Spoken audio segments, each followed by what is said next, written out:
again, all my little Brentano friends. It's Miss Wynn for another Thursday Origami with me. So today we're gonna work on folding a frog that actually jumps using the push fold that I taught you earlier in the Origami Fish video. If you were able to practice that ahead of time, super awesome. If not, no worries, because we'll still go over how to do that today. All right, so let's get started. All right, so for this activity, you will need one sheet of paper and one pair of scissors. So we're gonna start first by turning our rectangular sheet of paper into a square. And remember from last time, we do that by folding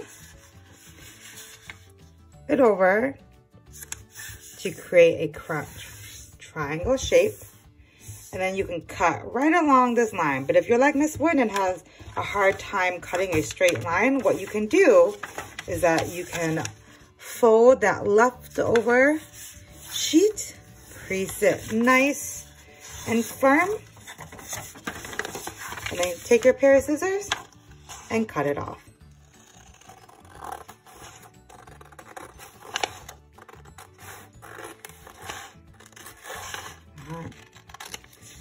Beautiful. And once you have that square sheet that already has one diagonal flat or fold, we can get started.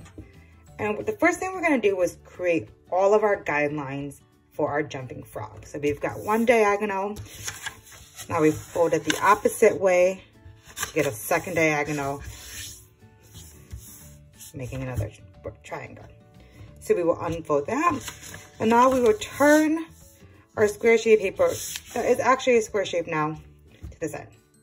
We're going to fold it in half up.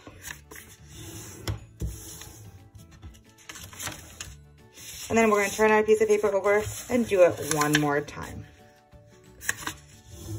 And when you unfold it, you should see all of your guidelines going diagonally, up and down, and left and right.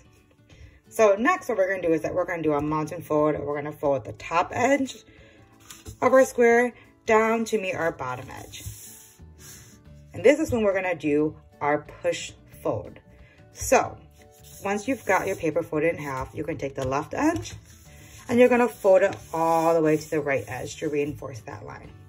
You're going to stand that flap up.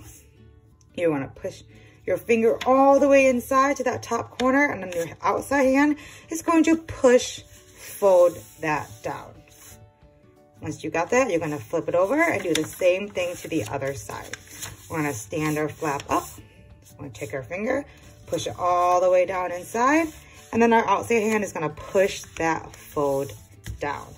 If you didn't get that, I'm gonna do it with you one more time. So, you start with your square sheet of paper. You fold the top edge down to meet your bottom edge. Once you've got that, you're now going to fold your left edge over to meet your right edge. And with that same flap, you're going to stand it up. You're going to poke your finger inside all the way to the corner, and your outside hand is going to push, fold that down. And flip it over. I'm going to stand this flap up, poke your finger inside, and you're going to push, fold that down. So when you're done, you will have one edge that is a closed corner, meaning I can't put my finger inside, and your other end, which are open ends, meaning I can put my fingers inside. Okay, you're going to place it, poking your closed corner up, and our next step is this. We are going to take our right flap and this top edge right here. We're going to fold it to meet this middle guideline, just like so.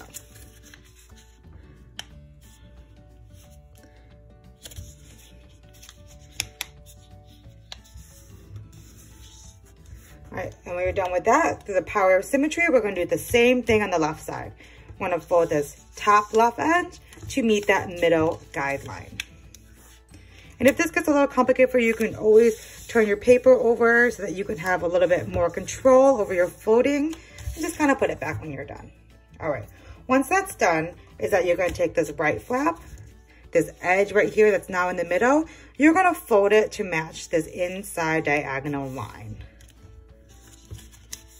just like that.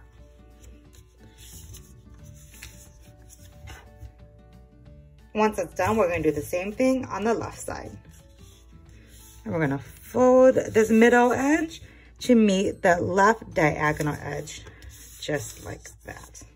Once again, just gonna fold it out like that. And as you can see, this is actually gonna start forming the back of our frog. Once those folds are done, you're going to flip this whole thing 180 degrees over, bam. And you still got a right flap and a left flap.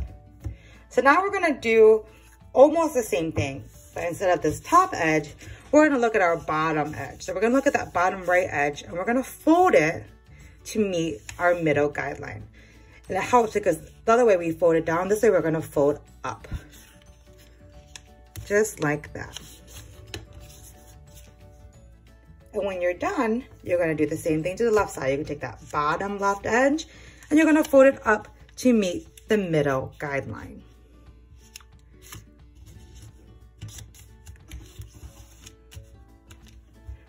Okay. Next, we're gonna do is that we're gonna focus on this top right flap, okay? And we're gonna fold this corner right here to meet this corner by lining this top right edge, just like this. All right, if you wanna see it again, it looks like this. We're just gonna take this top corner, we're gonna fold it sideways to meet that right corner. We will do the same to the left side. We're gonna take the left top corner, we wanna fold it along this line to meet that left corner.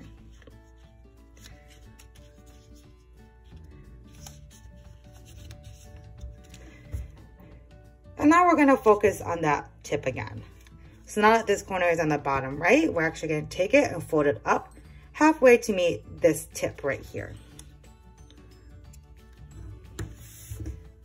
And once that is done, we're gonna do the same to our left side. We're gonna take this bottom left tip and we're gonna fold it up to meet this right there. And that will look like our frog's forearms. All right, last step before we can make this guy jump. What we're gonna do is that we're gonna look at the line that's created right here. I'm gonna move my finger along it. And try to visualize the line that's created by the frog's arms right here. So what we're gonna do is that we're gonna fold this line up to meet this line, like this.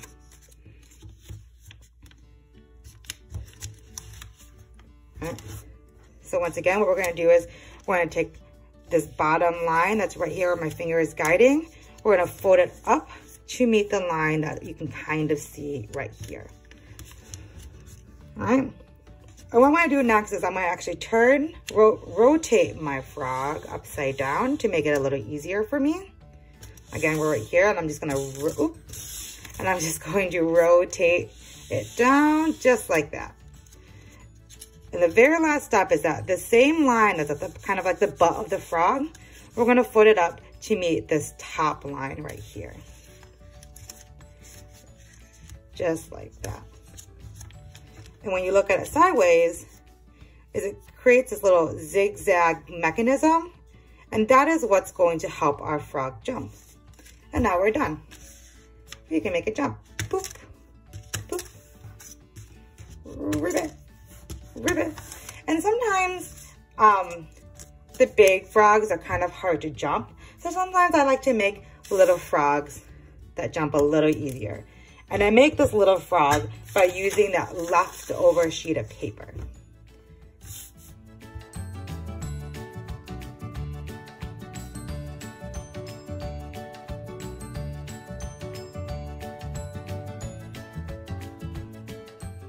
All right, guys, that's it for this week. Thank you for joining me, but remember to check in next week when I walk you through how to make a triceratops.